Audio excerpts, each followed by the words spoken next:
어제 시장금리가 큰 폭으로 올랐습니다. 6월 29일 보시게 되면 10년물 흐름입니다.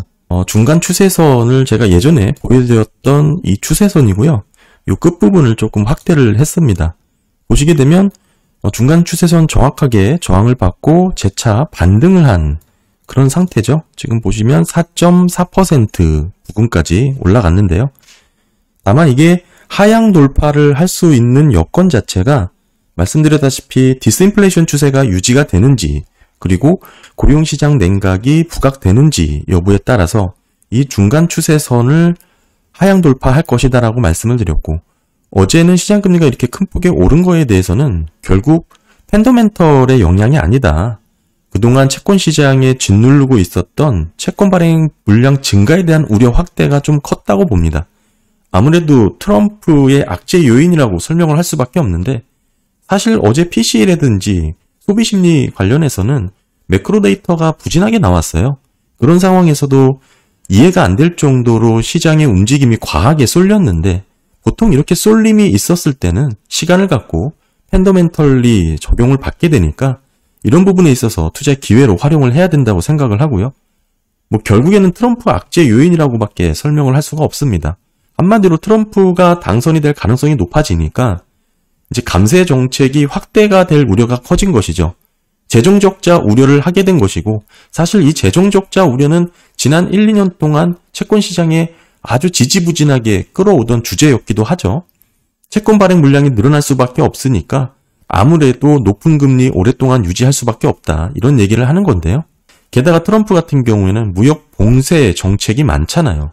자연스럽게 비용이 높아질 수밖에 없고 결국 인플레이션 상승 요인이 구조적으로 높아질 수밖에 없다. 이게 채권 시장이 좀 크게 반영을 한 것 같습니다. 그런데 이런 부정적인 요인이 채권 시장에 빠르게 확대를 했지만, 과거 트럼프가 대통령 행정부 시절에도 미중 무역 전쟁의 후폭풍이 거세게 일었을 때가 있었습니다. 그때 이제 영방 정부의 부채 상환 부담을 줄이기 위해서 금리 인하를 해야 된다라는 논리를 피력했던 게 트럼프였거든요. 당시 이제 연준을 대상으로 과격한 말을 해가면서 금리를 낮춰라, 제로 이하로 낮춰라까지 얘기할 정도로 과격했던 게 트럼프였습니다. 이렇게 압박을 했던 사례를 놓고 보면 채권 발행 물량이 증가해서 재정 적자가 확대된다라는 것에만 초점을 맞춰야 될 게 아니라 그 이후에 금리 수준을 인위적으로 떨어뜨릴 수 있는 트럼프의 이 논리도 우리가 함께 고민을 해야 된다고 생각을 하는데, 최근 몇 주 전에 말씀드렸다시피 제닛 옐런도 순이자 부담으로 정부 부채를 보게 될 경우 지금의 위기는 좀 과한 측면이 있다라고 얘기한 부분이 있습니다. 그런 부분에서 제가 영상을 올린 게 있으니까 한 2주나 3주 전에 올린 영상이 있거든요. 이 영상 참고해 보시면 그 관련된 내용 조금 더 자세하게 설명을 들으실 수가 있을 거고, 그래서 궁극적으로 하고 싶은 얘기가 뭐냐, 지금 현재 채권 시장에서는 채권 발행 물량이 늘어나게 되고 비용이 많이 드는 정책, 무역 봉쇄 등을 할 수밖에 없으니까 이게 구조적인 인플레이션 상승 요인으로 작용을 하겠죠. 그러다 보니까 재정 적자가 확대될 것이고, 이런 부분이 부정적으로 빠르게 확산이 된 것인데, 여기까지가 어제 반영된 부분이고요.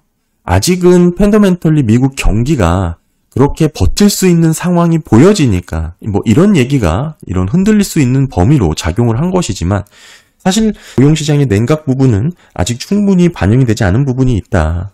여기에 플러스 알파로 트럼프 정부조차도 금리 레벨에 대한 순이자 부담으로 보게 될 경우 좀 인위적으로 금리를 낮출 수 있는 여지도 충분히 있다. 이런 부분이 좀 말씀드리고 싶었던 거고, 저번에 말씀드렸다시피 중간 추세선에 근접을 했었습니다. 당시가 4.2% 금리였고요.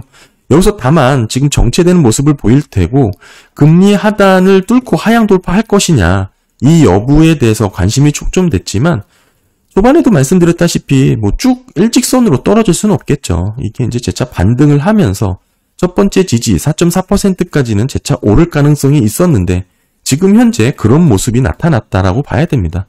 여기서 이렇게 쭉 떨어지다가 반등을 해서 4.4%까지 올랐고 재차 다시 하락하는 방향으로 흘러가지 않을까, 그렇게 전망을 해보고요. 그렇다면 어디까지 올라갈 수 있냐? 하향 추세선을 놓고 봤을 때는 4.5까지는 가능성을 열어놔야 되지 않을까, 이런 추이로 흐름을 전망해 볼 수 있다는 뜻입니다. 따라서 어제 시장에서의 센티 자체는 펀더멘털리로 움직인 상황이 아니기 때문에 이런 변동성은 일시적인 요인에 그칠 가능성이 크다라고 봐야 되고요. 트럼프의 악재의 요인이라고 볼 수 있지만 트럼프 자체도 결국 금리에 대한 레벨 자체를 조절할 수 있는 여지가 있다는 점도 우리가 함께 고려를 해야 된다. 더불어 아직까지 이 하향 돌파를 되돌릴 만한 매크로 데이터가 나온 것은 아닙니다. 물가가 뚜렷하게 반등을 하거나 고용시장이 다시 회복되거나 미국 제조업 경기가 다시 살아나는 모습이 나온 게 아니거든요. 따라서 시장의 이런 일시적인 변동성은 늘 투자의 기회라고 봐야 될 것 같고요. 우리가 확인해야 될 것은 실제 미국 경기가 지금의 금리 수준을 견디고 견고하게 유지할 수 있는지, 방향성이 어느 쪽으로 흘러가고 있는지를 파악하는 게 더 중요하다고 봅니다. 그런 의미에서 5월 내구재 수수 한번 살펴보면 MOM으로는 0.1% 증가한 것으로 2,831억 달러 집계가 됐는데, 사실 전달 4월달 수치가 플러스 0.7에서 지금 0.2%로 제법 크게 하향 수정이 됐거든요. 여기서 증가를 한 거기 때문에 큰 의미가 없다라고 봐야 되고요. 미국 제조업 경기는 전반적으로 둔화가 지속되고 있는 추세가 유지 중이다. 이렇게 봐야 됩니다. 내구재 수주 보실 때 국방을 제외한 내구재 수주가 의미가 있는데 이 부분은 MOM으로 마이너스 0.2% 감소를 했습니다. 직전 달이 사실 0% 변화가 없었는데 수정이 됐거든요. 근데 마이너스 0.5%로 제법 크게 하향 수정이 됐어요. 하향 수정이 된 거에서 더 감소를 한 거니까 사실상 국방을 제외한 내구재 수주는 상당히 둔화가 아니라 위축 구간으로 빠르게 접어들었다라고 설명을 할 수가 있고, 이런 식의 미국 제조업 경기의 이상현상이 나오는 게 과거 7% 이상 감소한 사례가 몇 번 되지 않았는데 올해 초에 한번 나왔다라고 언급을 드렸었죠. 이렇게 국방을 제외한 내구재 수주가 변화율로 보시게 되면 YY로 마이너스 1.64% 감소를 했습니다. 쭉 오르다가 고점을 찍고 떨어지기 시작한 것이죠. 지금 YY를 보시게 되면 이런 흐름인데 지금이 마이너스권역으로 들어섰다 이겁니다.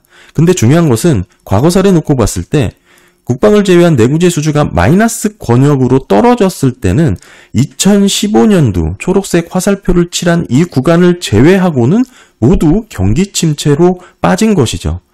2015년 사례 잘 아시겠지만 보험성 금리 인하 사례로 언급되는 구간입니다.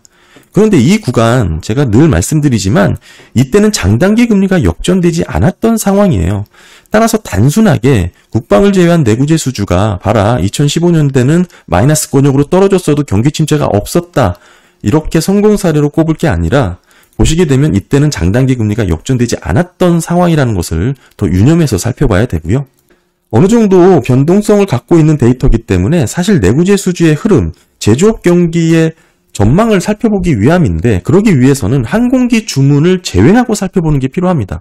보시게 되면 여기죠. 민간 항공기 주문의 증가 영향으로 이때는 상승하는 흐름이 나왔지만 실제 항공기를 제외해놓고 보면 그냥 평평하게 플랫하게 누웠거든요.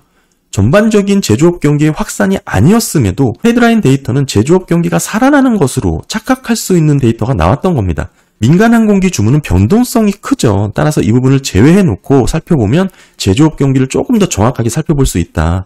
이런 얘기고, 그런 측면에서 보면 항공기 제외한 내구재 수주 YY로 1.08% 증가를 했고요. MOM으로는 마이너스 0.1% 감소하는 흐름이 나왔습니다. 전체적으로 완만한 감소세가 나타나고 있는 상황이죠. 지금 상황 보시면 YY 변화율이 뚜렷하게 마이너스 권역으로 떨어지진 않았기 때문에 미국 제조업 경기가 당장 급격하게 우려할 상황은 아니라고 볼 수가 있는 거지만 전체 흐름 자체, 방향성 자체는 서서히 완만하게 감소세가 진행되고 있다. 이렇게 봐야 될 것 같습니다. 이게 뚜렷하게 회복되거나 지금 상승 추세를 그리고 있는 상황은 아니다. 이렇게 정리를 할 수 있겠죠. 그렇다면 조금 더 먼 시야로 중장기적으로 제조업 경기가 살아날 수 있느냐, 이 부분에 대해서 우리가 살펴보기 위해서는 내구재 수주를 보는 게 아니라 기업들이 내구재 수주를 받아서 이게 실제 투자와 재고 사이클에 영향을 줄 수 있는지를 판단을 해야 됩니다. 그런 부분을 보려면 자본재 수주를 봐야 돼요. 자본재 수주를 보시게 되면 사실 5월달 자본재 수주는 마이너스 0.6% 감소를 했거든요. 이게 감소했다라는 의미는 기업들의 실제 투자 지표가 줄었다라는 뜻입니다. 이 토지를 제외하고 공장 건물이라든지 기계 설비, 직접적으로 생산에 투입되는 재화가 줄었다라는 뜻이기 때문에 어찌 보면 기업들 입장에서는 수주가 늘었다고 하더라도 실제 투자로 이어지지 않은 그런 부분이라는 것이죠. 앞으로 추가 확장에 대한 높은 확신을 갖기가 어렵다라는 지표로 해석을 할 수가 있습니다. 이런 부분에 있어서 함께 살펴볼 수 있는 데이터는 운송 장비에 대한 수주인데 이 윗부분이죠. MOM으로 0.6% 증가하는 흐름이 나왔지만 사실상 직전 달이 1.2% 증가해서 마이너스 0.1로 하향 조정이 됐거든요. 거기서 늘어난 거기 때문에 큰 의미가 없다라고 봐야 되고, 큰 흐름에서 지금 기업 투자의 흐름 보시게 되면 여기 평평하게 플랫하게 누운 상황입니다. 정체가 돼 있는 상황이죠. 이러다 보니까 재고 또한 마찬가지로 유사한 흐름을 보일 수밖에 없고요. 기본적으로 기업 투자와 재고 사이클에 대해서는 제가 많이 설명을 드렸기 때문에 이번 영상에서 스킵을 하고요. 궁금하신 분들은 예전 영상 한번 찾아보시면 좋을 것 같고, 오늘은 이 부분에 대해서 조금 더 추가 설명을 드리도록 하겠습니다. 기업 투자와 재고의 YY 변화율 흐름 보시게 되면 딱 보시도 아시겠지만 기업 투자가 재고의 선행에서 움직인다는 거 확인할 수가 있겠죠. 당연한 게 경기 상승기에는 투자가 먼저 이루어지고 그 뒤에 재고가 뒤따르고요. 경기 하반기에는 투자가 먼저 감소하고 재고가 뒤따르게 되죠. 이게 당연한 게 기업들이 미래 수요를 예측하고 투자를 결정하죠. 그리고 나서 재고 조정이 이루어지는데 이 시차가 있기 때문에 그렇습니다. 그리고 지금 현재 흐름 보시게 되면 두 지표 모두가 전년 대비 변화율이 0%대에 가까워진 상태입니다. 지금의 뚜렷한 방향성을 보이고 있진 않지만 앞으로 미국 경기 제조업 흐름을 파악하는 데 있어서 결국에는 기업 투자에 대한 방향성을 파악하는 게 중요하다. 이렇게 봐야 될 것 같고, 그런 측면에서 세부적으로 좀 추이를 살펴보면 기업 투자 YY는 마이너스 0.16% 감소를 했고요. MOM은 마이너스 0.6% 감소입니다. 지금 멀리서 보게 되면 정체된 흐름을 보이지만 세부적으로 확대해서 놓고 보면 완만한 감소 추세가 진행되고 있다고 봐야 되고, 급격하진 않지만 기업 투자의 방향 자체가 서서히 감소하고 있다고 봐야 됩니다.